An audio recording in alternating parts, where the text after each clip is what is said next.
Olá, boa tarde, boa noite, boa madrugada, bom dia, dependendo da hora que você estiver assistindo.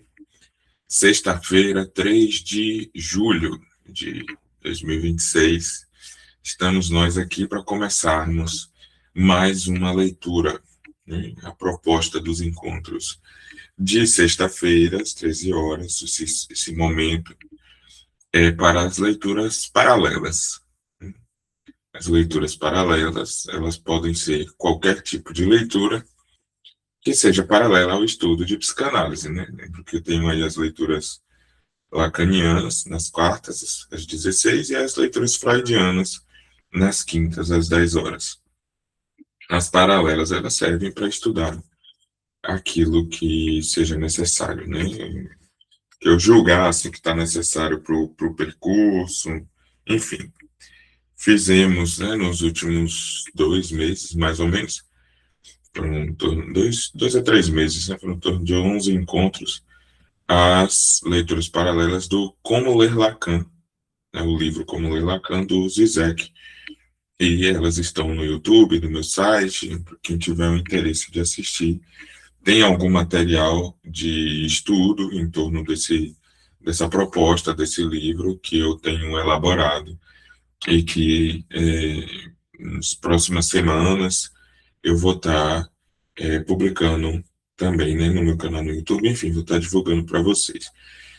Agora, né, como eu já tinha mencionado algumas vezes, a intenção de passar por esse livro, né, o curso de Linguística Geral.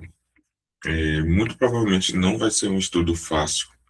Eu nunca li esse livro, então aproveito também esse espaço, esse compromisso da leitura para colocar estudos que eu sinto a necessidade de fazer, mas que eventualmente eu não consigo encontrar assim, uma outra maneira de me dedicar a esse texto na íntegra, porque existem vários estudos paralelos que a gente faz no percurso psicanalítico, mas a gente vai à fonte específica, né?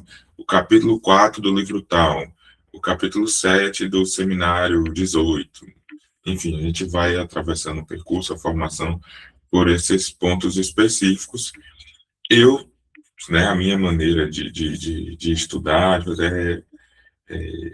eu tenho a intenção de passar pelos textos na íntegra.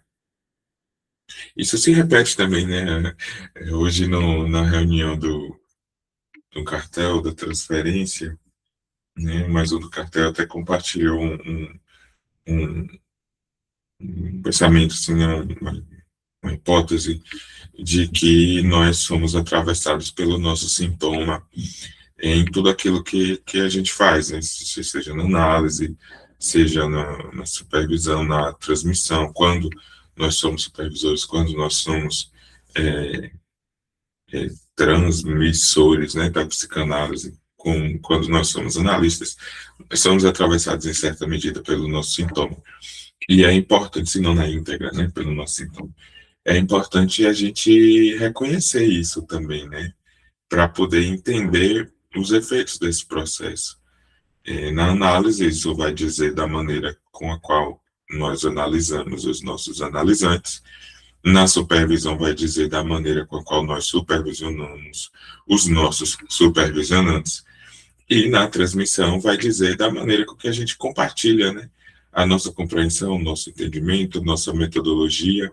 Então, eu, particularmente, falando aqui, né, nesse ponto e lembrando justamente do meu costume, né, da minha repetição, por assim dizer, com o trabalho da música, né? Eu também sou músico há mais de 15, 16 anos, né?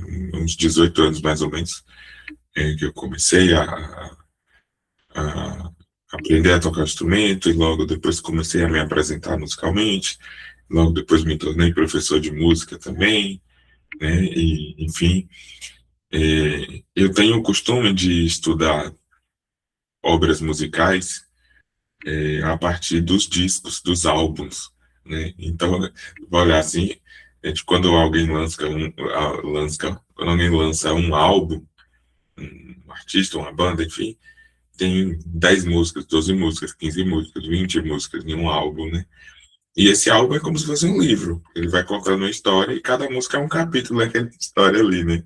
Então tem alguns álbuns que a gente consegue entender a história, o porquê que o título do álbum é aquele, né? E quais são as músicas que seguem, a maneira como a música é organizada, qual é a primeira, qual é a segunda, qual é a última música. Geralmente o artista, quando lança um álbum, depois ele lança a turnê do álbum. Então ele vai fazer um show em torno daquele álbum que foi lançado, né?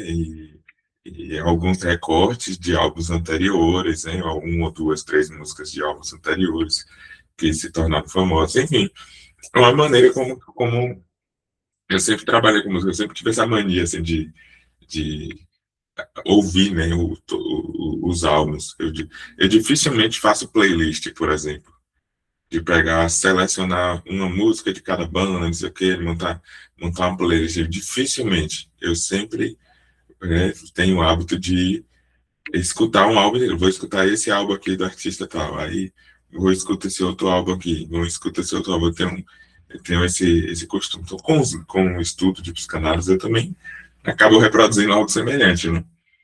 Às vezes é necessário ir lá e escutar uma única música, aprender aquela única música e colocar no repertório, ou seja, ir lá e estudar um capítulo específico de um livro, um tema específico de um livro, e colocar no nosso repertório de conhecimento. Mas eu particularmente prefiro quando eu consigo ouvir o álbum todo ou quando eu consigo ler o livro todo. Então é por isso também que eu proponho esses espaços de leitura, né?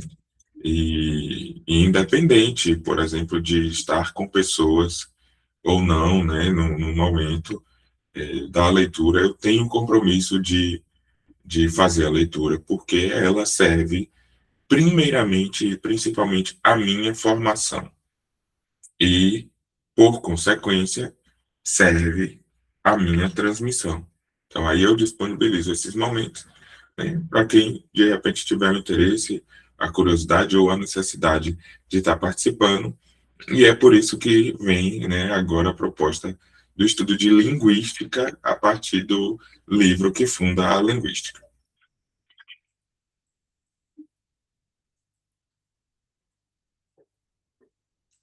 A gripe está há uma semana me rondando, querendo pegar, parece que meu corpo está conseguindo vencer, mas acho que agora ele está ficando cansado.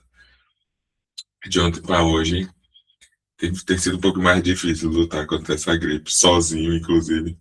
Eu comecei a tomar um remedinho para ver se me ajuda. Vamos ver se eu venço ela nesse final de semana. Bom, linguística é um dos pilares que Lacan fundamenta a sua psicanálise, né? E ele vai situar aí o seu retorno a Freud na aproximação de contexto histórico em que estava situada a psicanálise freudiana, né? Onde Freud estava localizado, ele tem uma aproximação contemporânea com a linguística, contudo, ele não é como se ele não referenciasse assim necessariamente de que ele acessa, né, o desenvolvimento da linguística enquanto uma disciplina, enfim, né, não é uma coisa que aparece necessariamente em Freud, mas é uma leitura que Lacan faz. E ele tenta fazer essa aproximação de que psicanálise e linguística surgem, em certa medida, contemporâneas, e é, ele acha, né, curioso e fundamental isso, digamos assim. Então ele faz essa primeira aproximação com o Saussure, né, e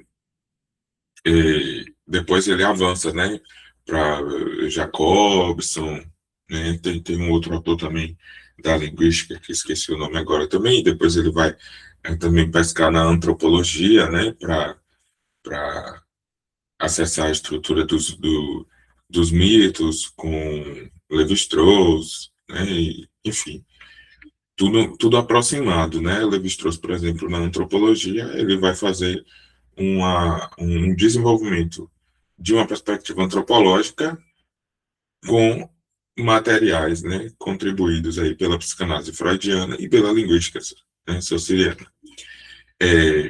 Esse texto, o curso de Linguística de Ferdinand Saussure, curso de Linguística Geral, é importante a gente observar que ele não é necessariamente uma publicação de Saussure, né? Ele é organizado por Charles Bayle e Albert Schweitzer. Não sei se é assim que pronuncia esse sobrenome, eu nunca nem ouvi esse sobrenome aqui. Geralmente fala Charles e Albert, né, que foram alunos de Saussure no curso de linguística que ele ofertou. E a partir das anotações, né, dos compilados de Saussure, eles dois organizam esse livro para publicação. Não foi o Saussure necessariamente que publicou esse livro com a intenção de publicá-lo, né, propriamente dito assim. Então tem um ponto aí específico com relação a esse livro. Saussure, né, nasceu em 57, morreu em 13, né, contemporâneo a Freud, né, uma data muito semelhante, viveu um pouco menos, né, do que Freud. O livro, né, ele é composto por alguns capítulos. O capítulo 1 é uma visão geral da história da linguística. O capítulo 2 é a matéria e tarefa da linguística, suas relações com as ciências conexas. O capítulo 3 é o objeto da linguística. O 4 é a linguística da língua e a linguística da fala. O 5, elementos internos e elementos externos da língua. O 6, a representação da língua pela escrita. O 7, a fonologia. Né? Então, aqui na introdução, são os capítulos da introdução. A gente vai ter um apêndice, né, os princípios da fonologia, com um capítulo sobre as espécies fonológicas e o capítulo de fonema da cadeia falada. Uma primeira parte, né, os princípios gerais, o capítulo 1, a natureza do signo linguístico. O 2, a imutabilidade e imutabilidade do signo. O 3, a linguística estática e a linguística evolutiva. Esse capítulo aqui, né, o signo linguístico, vai ser o que Lacan vai subverter, né? Na segunda parte, a linguística sincrônica, generalidades, capítulo 1, as entidades concretas da língua, identidades, realidades e valores. Capítulo 3, capítulo 4, o valor linguístico. O 5, relações sintagmáticas e relações associativas. O 6, o mecanismo da língua. O 7, a gramática e suas subdivisões. O 8, papel das entidades abstratas em gramática. Na terceira parte, a linguística diacrônica. Né? Vejamos que tem a sincrônica e a diacrônica. Né? Capítulo 1, generalidades na diacrônica. Né? O capítulo 2, as mudanças fonéticas. 3, as consequências gramaticais da evolução fonética. 4, a analogia. O 5, a analogia e evolução. O 6, a etimologia popular. O 7, a aglutinação. E o 8, unidades, identidades e realidades diacrônicas. E ainda temos mais apêndices aqui. Na quarta parte, teremos a linguística geográfica, né, da diversidade das línguas, da complicações da diversidade geográfica. 3, as causas da diversidade geográfica. 4, a propagação das ondas linguísticas. Na quinta parte, as questões das linguísticas retrospectivas e a conclusão. As duas perspectivas da linguística diacrônica, a língua mais antiga e o protótipo, as reconstruções, o testemunho da língua em antropologia e em pré-história. O capítulo 5, as famílias de línguas e tipos linguísticos. E, enfim, o índice analítico. Vejamos aqui que é um estudo de linguística, né? Não é um estudo de psicanálise, nem lacaniana, nem freudiana. Não é um estudo de filosofia, né? Não é literatura, é um estudo de linguística. Esse livro é fundador de uma disciplina, a disciplina linguística. Ele entra aqui, por que eu não criei leituras linguísticas?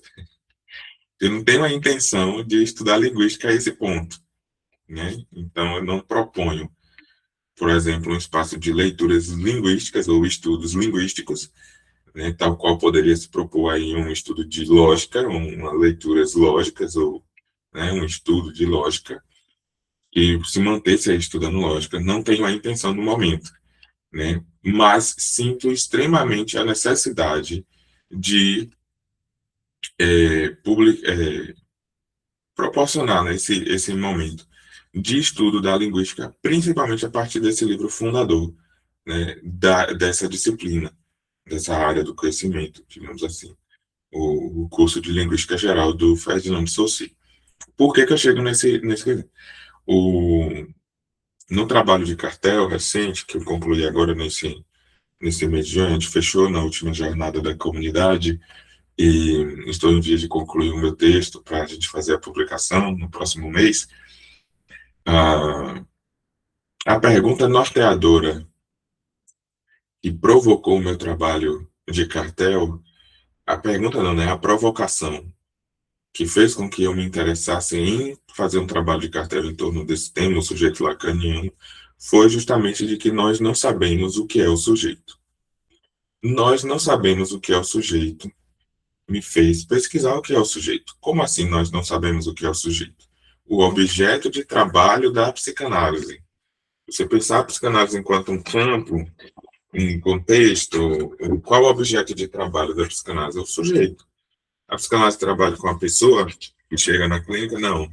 O indivíduo, o cidadão, né, um corpo anatômico? Não. A psicanálise não trabalha com isso. A psicanálise trabalha com o sujeito. Mas o que é o sujeito? Nós não sabemos o que é o sujeito. Pode fazer trabalho de carteira. O sujeito é aquilo que é representado por dois significantes, né? Um significante é aquilo que representa um sujeito para outro significante. Então, o sujeito é uma aliança, é um intervalo entre dois significantes. Beleza. Tá bom. Até aí a gente vai trabalhando, vai pesquisando, vai produzindo, e chega, tá. Nessa brincadeira toda aí, tudo se trata de linguagem. Nós não sabemos o que é linguagem.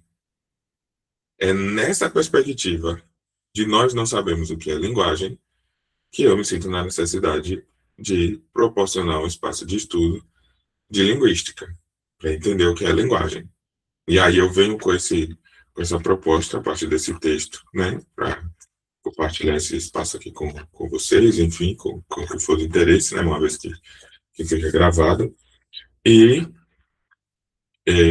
eu tenho me dedicado a estudar também o, o Wittgenstein, né, eu tive a felicidade, curiosamente, né, assinei um clube de filosofia muito interessante da Logos, por causa de diversas obras ali que eu tinha interesse, né, é, que eu gostaria de ter, as obras com aquele tipo de material, de qualidade, etc., em livro físico, uma vez que eu trabalho muito com PDF, eu gosto bastante, é muito prático para mim trabalhar com e-books, né, e eu tive a felicidade, depois que eu assinei, veio o livro ali que era da assinatura e tal. O próximo box eu nem fazia ideia do que era. E veio justamente no segundo box da minha assinatura o livro do Wittgenstein, né? Tratados Lógicos Filosóficos. Tenho feito devagarzinho, porque, rapaz, não é coisa fácil não, viu? Dá um trabalho. Eu nem cheguei propriamente ainda no, na parte do Wittgenstein, né? Estava ali aí, me debruçando no comentário que o Russell faz e que aparece em uma publicação, né, como prefácio. Olha, é um prefácio de 100 páginas que o cara faz. Né? E o Russell é um matemático, né? Então ele está fazendo uma análise da perspectiva lógica que o Wittgenstein propõe, mas de uma perspectiva matemática. Então, está falando de conjunto, de um bocado de negócio ali, para mim é muito difícil, assim, né? É uma coisa que eu não tenho muita afinidade mesmo, assim, tenho uma dificuldade, eu preciso revirar muito para produzir um entendimento.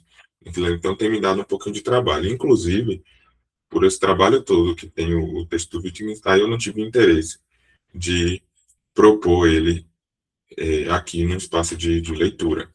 Esse livro aqui do Saussure, da linguística, eu não faço ideia. Já fiz umas leituras de uns capítulos assim, não achei que era a mesma coisa, não. Então, enfim, fico um pouco mais animado de fazer essa leitura com vocês. Tem a paginação ali, mas o um não começa. Ele tem uma paginação aqui diferente. Eu quero ir logo pro essas partes aqui de prefácio, de não sei o quê, eu não vou fazer a leitura desses pontos, não. Aí a gente, cada um que tiver interesse, faz a sua leitura aí a posteriori, né? A gente vai diretamente pro texto aqui. Inclusive, nem não, fiz a leitura lá dos prefácios, mas não estou nem lembrando muita coisa. Depois, aqui nos próximos dias que eu tiver um tempinho aqui, eu faço a leitura deles novamente, até para entender se tem alguma explicação de algo que fica um pouco confuso aqui no texto propriamente dito. Vamos lá. Introdução, capítulo 1, visão geral da história da linguística. A ciência, que se constitui em torno dos fatos da língua, passou por 3 fases sucessivas antes de reconhecer qual é o seu verdadeiro e único objeto. Começou-se por fazer o que se chama de gramática, né? Esse estudo, inaugurado pelos gregos e continuado principalmente pelos franceses, é baseado na lógica e está desprovido de qualquer visão científica e desinteressada da própria língua. Então, a gramática é baseada na lógica, está desprovida de visão científica e desinteressada da própria língua. Visa unicamente formular regras para distinguir as formas corretas das incorretas. Então, vejamos o papel da gramática. É uma disciplina normativa muito afastada da pura observação e cujo ponto de vista é forçosamente estreito. Então vejamos o que ele já diz aqui na introdução do que é a gramática, né? A seguir apareceu a filologia. Já em Alexandria havia uma escola filológica, mas esse termo se vinculou sobretudo ao movimento criado por Friedrich August Wolff a partir de 1777 e que prossegue até nossos dias. A língua não é o único objeto da filologia, que quer, antes de tudo, fixar, interpretar, comentar os textos. Então, esse é o trabalho do filólogo, né? Este primeiro estudo a leva a se ocupar também da história literária, dos costumes, das instituições, etc. Então, a filologia coloca um texto no contexto, né, por assim dizer. Em toda parte, ela usa seu método próprio, que é a crítica. Seu método próprio é a crítica. Se aborda questões linguísticas, falo sobretudo para comparar textos de diferentes épocas,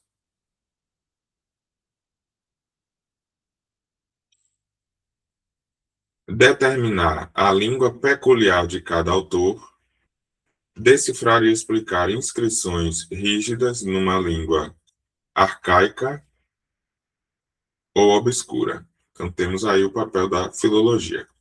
Sem dúvida, essas pesquisas prepararam a linguística histórica. A filologia como uma linguística histórica. Os trabalhos de Hitzker acerca de Plauto podem ser chamados linguísticos. Mas esse domínio, a crítica filológica, é falha num particular. Apega-se muito servilmente à língua escrita e esquece a língua falada. Aliás, a antiguidade grega e latina a absorve quase completamente. O terceiro período começou quando se descobriu que as línguas podiam ser comparadas entre si. Tal foi a origem da filologia comparativa ou da gramática comparada. Em 1819, numa obra, em 1819, não, 1816, numa obra intitulada Sistema da Conjunção do sânscrito, de Franz Bopp, estudou as relações que unem o sânscrito ao germânico, ao grego, ao latim, etc. Bob não era o primeiro a assinalar tais afinidades e a admitir que todas essas línguas pertencem a uma única família. Isso tinha sido feito antes dele, notadamente, pelo orientalista inglês Jones. O W eu não sei o que é que significa. Qual é a palavra, né? Algumas afirmações isoladas, porém, não provam que em 1816 já houvessem sido compreendidas, de modo geral, a significação e a importância dessa verdade. Bob não tem, pois, o mérito da descoberta do que o sânscrito é parente de certos idiomas da Europa e da Ásia, mas foi ele quem compreendeu entre línguas afins as relações entre línguas afins podiam tornar-se matéria de uma ciência autônoma. Esclarecer uma língua por meio de outra, explicar as formas de uma pelas formas de outra, eis o que não fora ainda feito.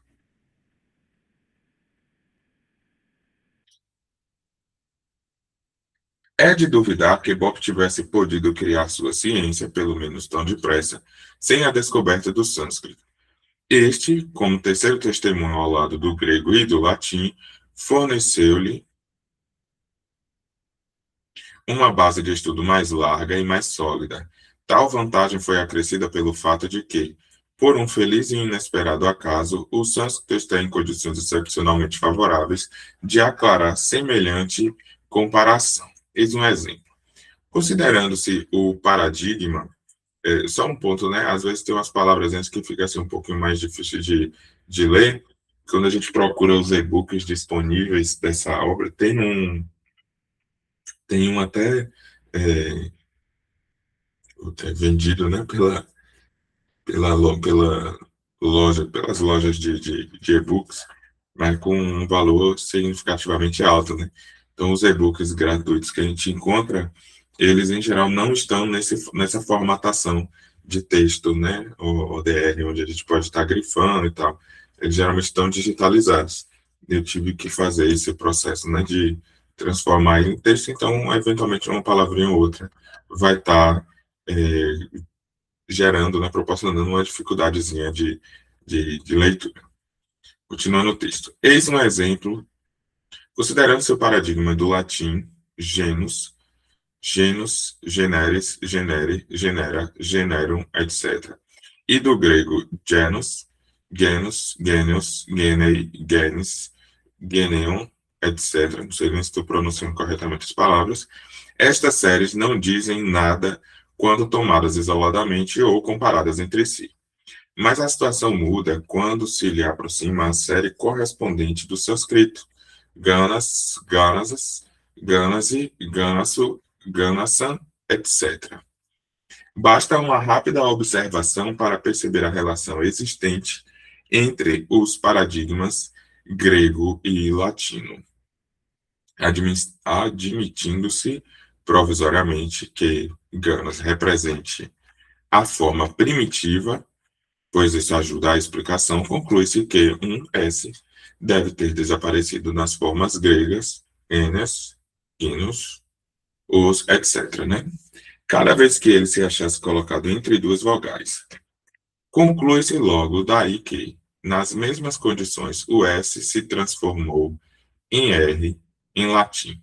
Depois, do ponto de vista gramatical, o paradigma sânscrito dá precisão à noção de radical, visto corresponder esse elemento a uma unidade, ganas, né, perfeitamente determinável e fixa. Somente em suas origens conheceram o grego e latim o estado representado pelo sânscrito. É, então, pela conservação de todos os SS indo-europeus que o sânscrito se torna, no caso, instrutivo. Não há dúvida que, em outras partes, ele guardou menos bem os caracteres do protótipo. Assim, transtornou completamente o sistema vocálico. Mas, de modo geral, os elementos originários conservados por ele ajudam a pesquisa de maneira admirável, e o caso o tornou uma língua muito própria para esclarecer as outras num sem número de casos. Tem um ponto, né? Tem um ponto curioso aqui desse texto. Parece que ele está falando eu mencionei no começo aqui, né? A dificuldade aqui é que a gente vai estar estudando linguística, não necessariamente psicanálise, por mais que a gente sempre diga que Lacan fundamentou a sua psicanálise na linguística, ele fundamentou nos estudos da linguística para subverter, né? Então, assim, ele subverte a noção, por exemplo, do signo linguístico socialiano. Quando a gente chegar na parte onde Saussure está formulando o signo linguístico, né, o significado, o significante, a produção de um signo linguístico, é, Lacan vai subverter isso. É como se aquilo que Saussure diz que é o mais importante, o fundamental e o material da língua, não é bem assim que a psicanálise encontra, né, a resposta, por uma outra perspectiva. Então, aí a gente vai pela primazia do significante.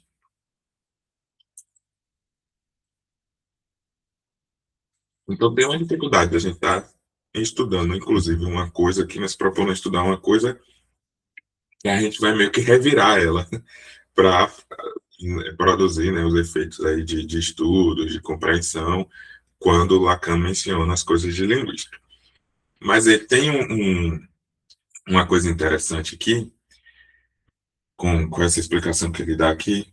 É, eu estava eu tava estudando,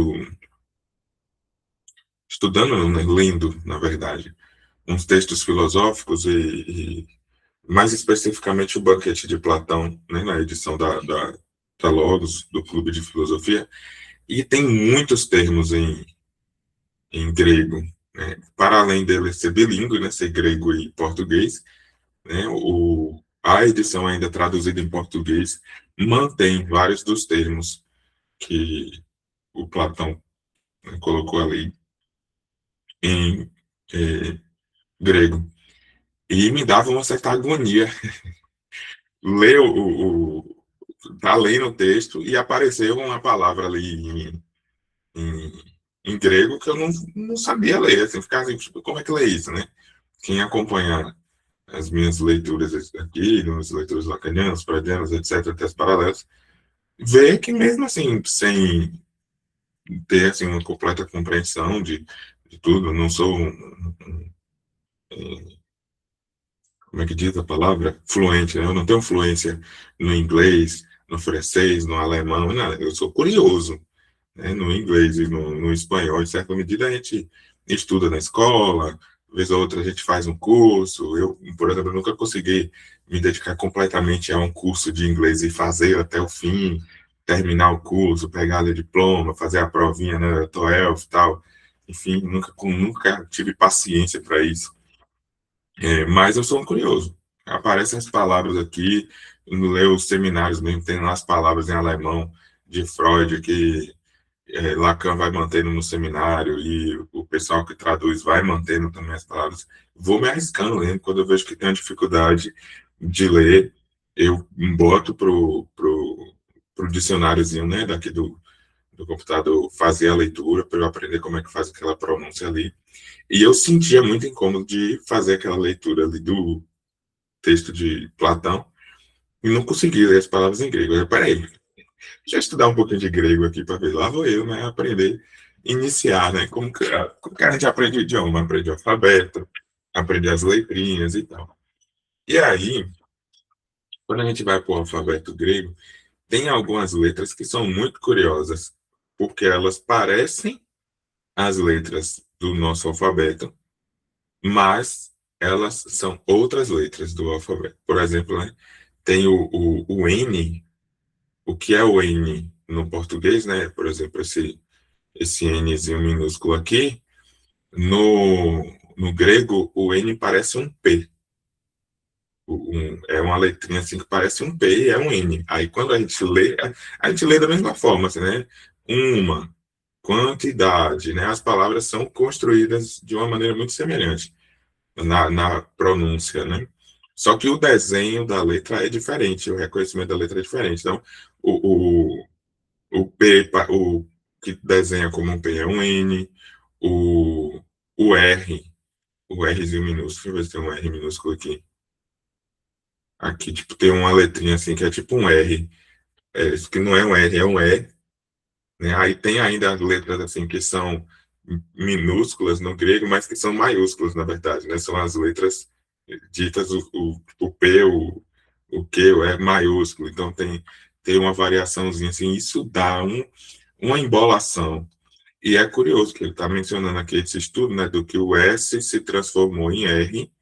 Então, como que, né, por exemplo, eu não sei se em alguma medida ele vai trazer algo aqui disso que eu estou falando depois, o N se transformou em P, né, o S se transformou em R, enfim, o desenhozinho ali, né, com a semelhança. Tem algumas letrinhas que são realmente muito particulares, né, o delta, lambda, né, são letrinhas muito particulares, assim, que a gente vai reconhecendo. Agora, as outras que são próximas àquilo que a gente já está muito acostumado, vai gerando uma certa confusão. Mas retomando a leitura, né? Desde o início, vê-se surgirem, ao lado de Bob, linguistas eminentes, Jacob Grimm, eu tinha alguma coisa selecionada ali, Jacob Grimm, né, o fundador dos estudos germânicos, sua gramática alemã foi publicada em 1822, 1836, Pott, cujas pesquisas etimológicas colocaram uma quantidade considerável de materiais ao dispor dos linguistas, Kuhn, cujos trabalhos se ocuparam ao mesmo tempo da linguística e da mitologia comparada, e os indianistas Benfey e Alfred, etc. Por fim, entre os últimos representantes dessa escola, merecem citação particular Max Muller, Kurtz e August Schleicher. Os três, de modos diferentes, fizeram muito pelos estudos comparativos, né? Max Muller os popularizou com suas brilhantes conferências, lições sobre a ciência da linguagem em inglês. Não pecou, porém, por excesso de consciência. Kurtz, filólogo, notável, conhecido sobretudo por seus princípios de etimologia grega, foi um dos primeiros a reconciliar a gramática comparada com a filologia clássica. Esta acompanhara com desconfiança os progressos da nova ciência, e tal desconfiança se tinha tornado recíproca. Schleicher, enfim, foi o primeiro a tentar codificar os resultados das pesquisas parciais.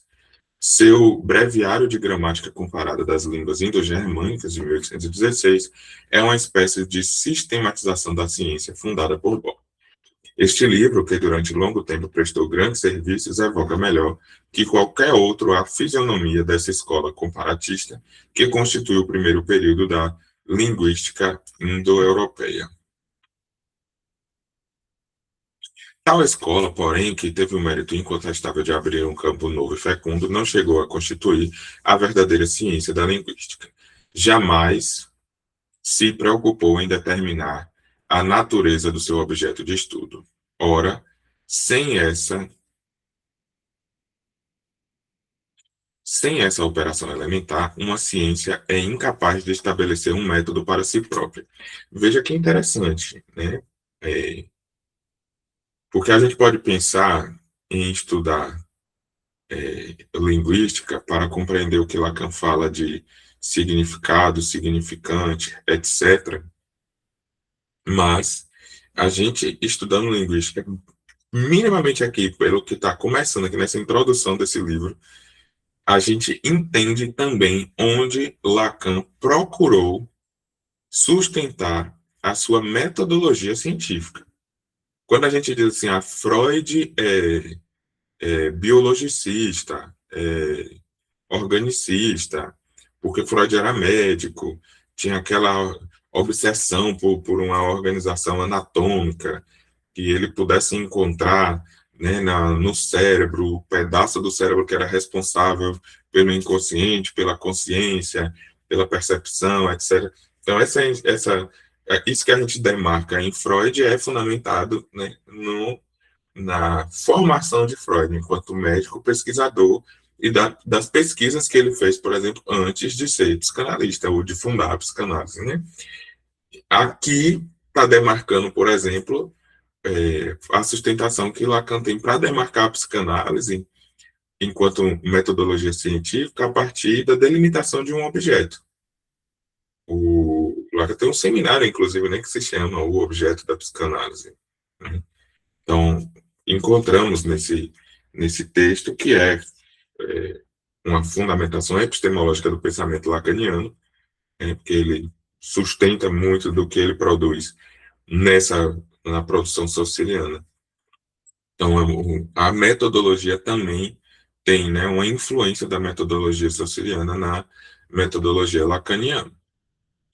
O primeiro erro que contém em germe todos os outros é que, nas investigações, limitadas, aliás, às línguas indo-europeias, a gramática comparada jamais se perguntou a que levam as comparações que fazia, que significavam as analogias que descobria.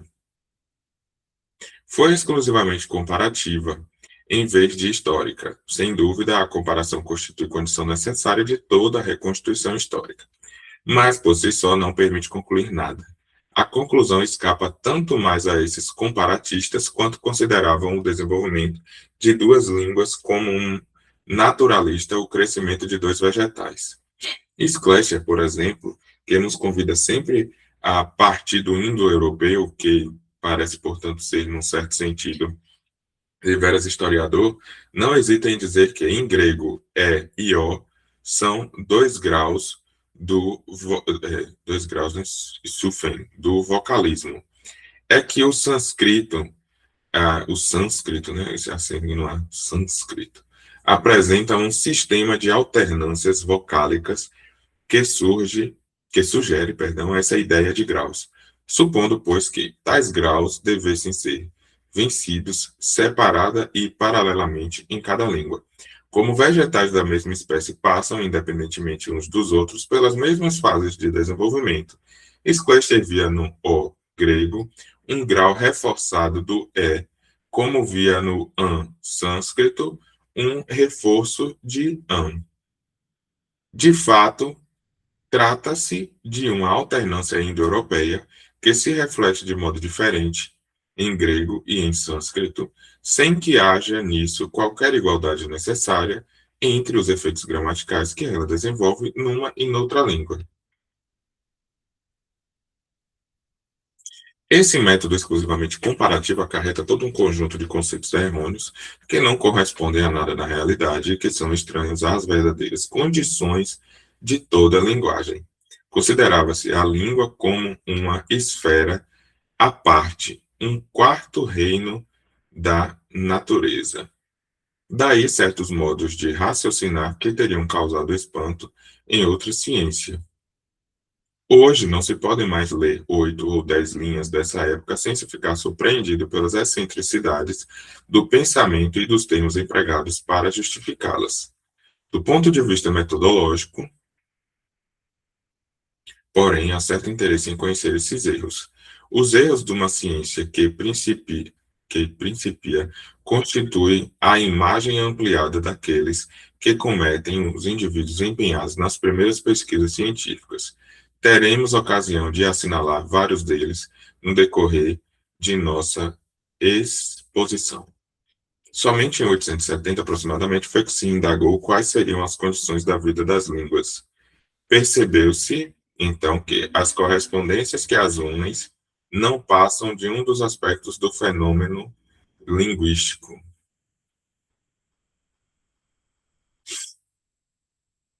E a comparação não é senão um método para reconstituir os fatos. A linguística propriamente dita, que deu à comparação o lugar que exatamente lhe cabe, nasceu do estudo das línguas românicas e das línguas germânicas. Os estudos românicos, inaugurados por Diez, sua Gramática das Línguas Românicas, data de 1836, 1838, contribuíram particularmente para aproximar a linguística de seu verdadeiro objeto. Os romanistas se achavam em condições privilegiadas, desconhecidas dos indo-europeus, conhecia-se o latim, protótipo das línguas românicas. Além disso, a abundância de documentos permitia acompanhar pormenorizadamente a evolução dos idiomas. Essas duas circunstâncias limitavam o campo das conjecturas e davam a toda a pesquisa uma fisionomia particularmente concreta. Os germanistas se achavam em situação idêntica. Sem dúvida, o proto-germânico não é conhecido diretamente, mas a história das línguas que dele derivam pode ser acompanhada com a ajuda de numerosos documentos, através de uma longa sequência de séculos. Também os germanistas, mais próximos da realidade, chegaram a concepções diferentes das dos primeiros indo-europeístas.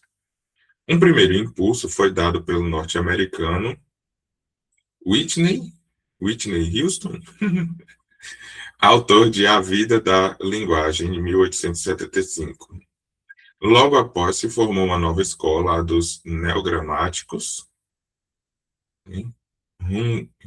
Jung Grammatik,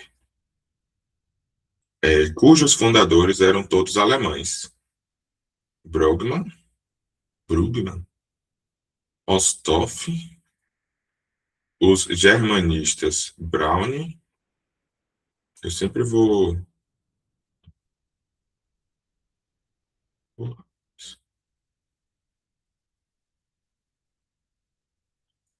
grifando de verde, né, os nomes de autores, porque quando eu volto no texto para folhear, isso fica visual para mim, fica muito mais prático e para lembrar também onde foi que eu vi determinada coisa. Às vezes eu lembro que foi quando o autor falou de um autor específico, aí quando eu vejo o nome do autor ali, eu já sei mais ou menos onde é que está, então eu sempre vou gravando dessa forma.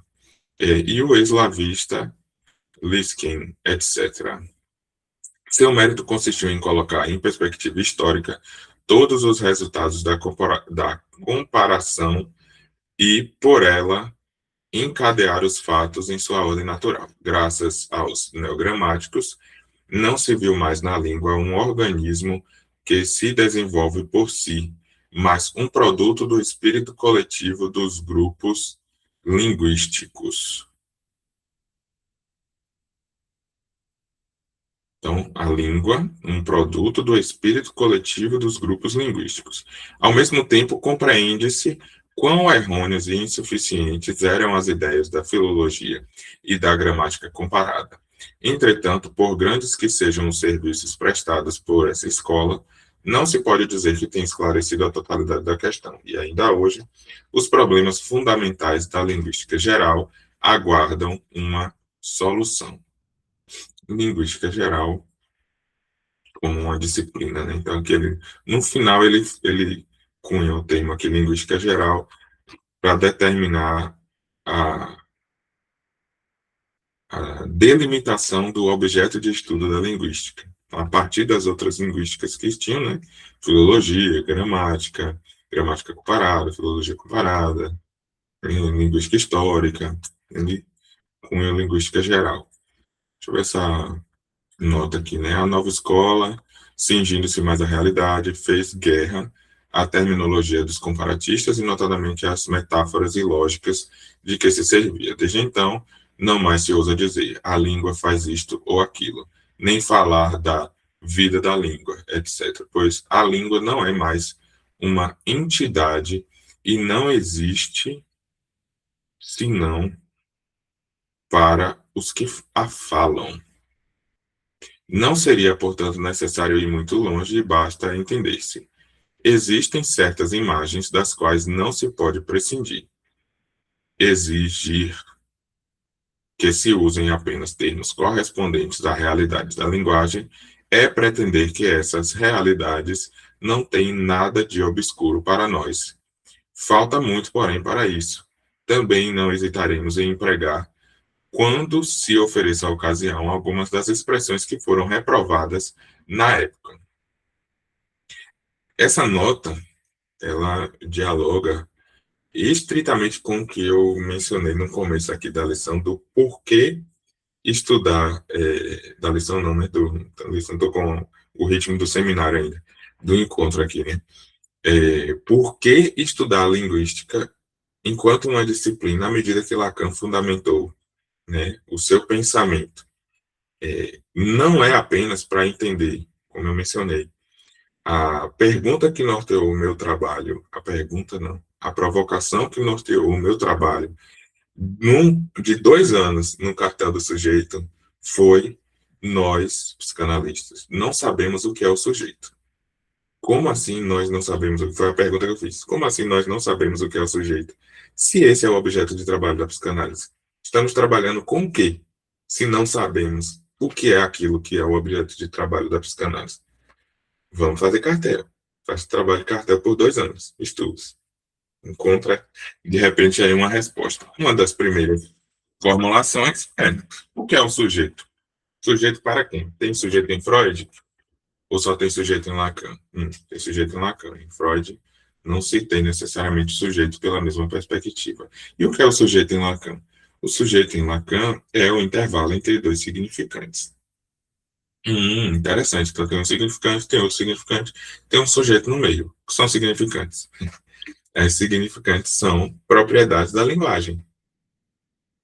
E, tá bom, e o que é a linguagem? Entra aí o porquê estudar esse texto. Motivado para entender o que é o sujeito, que é a linguagem. Nós não sabemos o que é a linguagem.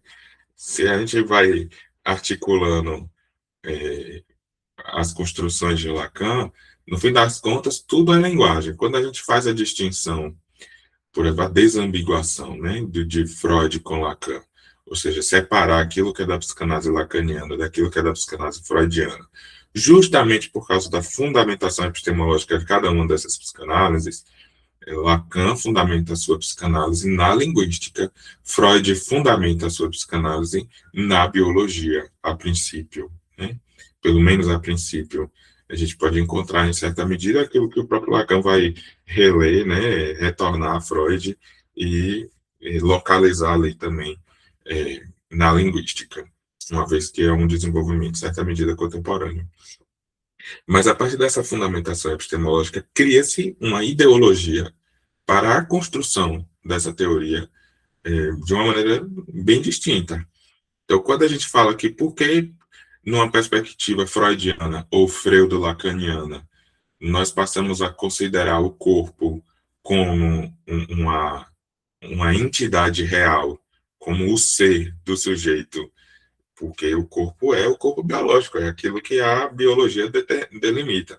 E por que em Lacan o corpo ele encontra uma dimensão imaginária? Porque para Lacan tudo é linguagem. E tudo, o que significa dizer que tudo é linguagem? Que para além, né, da, dos fenômenos em si, aquilo que é apreensível e que é operável pela via do significante, eu vou usar se reduz aqui, mesmo sabendo que o se reduz não é adequado. Eu poderia dizer, ele se materializa, né? É aquilo que é de materializável do trabalho da análise, se reduz ao significante, no sentido em que aquilo que vamos determinar como realidade para a psicanálise não é essa coisa aqui, por exemplo, a realidade do meu corpo não é eu tocar no meu corpo, eu tocar na parede aqui, eu tocar na mesa, no computador que está aqui na minha frente. A materialidade, a realidade, ela se materializa a partir da fala. Quando ele diz assim, a língua não é mais uma entidade, ela não existe senão nos que a falam. Então, quando desaparece o último falante daquela língua, a princípio aquela língua morre. Não tem mais quem fale aquela língua. Aquela língua não vai produzir mais efeito de significação, por exemplo, né?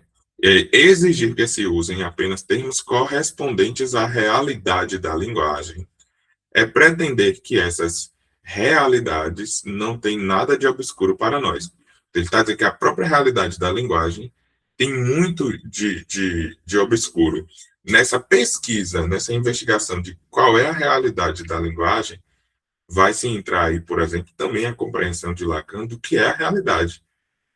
quando Lacan demarca que a realidade é a realidade psíquica e não a realidade das coisas, né?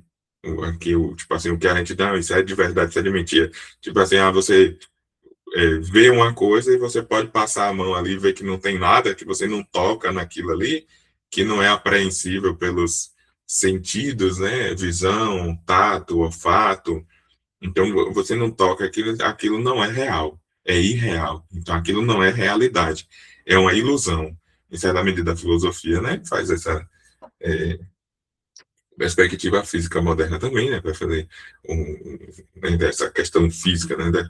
E para Lacan, não, isso é realidade, porque passa por uma realidade psíquica. E isso vai do lugar de compreender a existência, né, do sujeito na psicose. Aí Lacan vai, por essa via, Lacan vai estudar os fenômenos, né, psíquicos na psicose, a alucinação, o delírio, e por que aquilo corresponde a uma realidade, que poderia se dizer, pela linguagem que temos hoje, né, virtual, como se fosse um holograma, alguma coisa do tipo. E aquilo é uma realidade, porque aquilo faz ela faz não, mas aquilo se materializa no significante, que aquilo produz um efeito de significação no encadeamento significante, que o sujeito produz um efeito de significação entre aspas, né, que aí é a questão de como isso vai produzir efeito de significação na neurose, né, na psicose vai justamente faltar, né, essa articulação simbólica para produzir efeitos de significação, que vai dar a sensação, né, de desconexão entre os termos, né, entre a fala, né, a estrutura holofrásica do discurso psicótico. Mas é por essa via de estudo, de pesquisa, de investigação, que Lacan faz essa articulação fundamentada, né, na linguística. Então,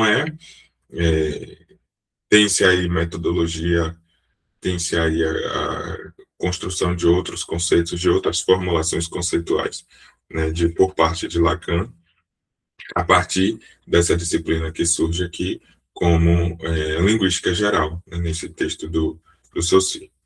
Mas por hoje paramos aqui, né? Na próxima semana a gente faz a leitura desse capítulo 2. Né? Deixa eu demarcar aqui para não embolar de onde foi que eu parei a leitura.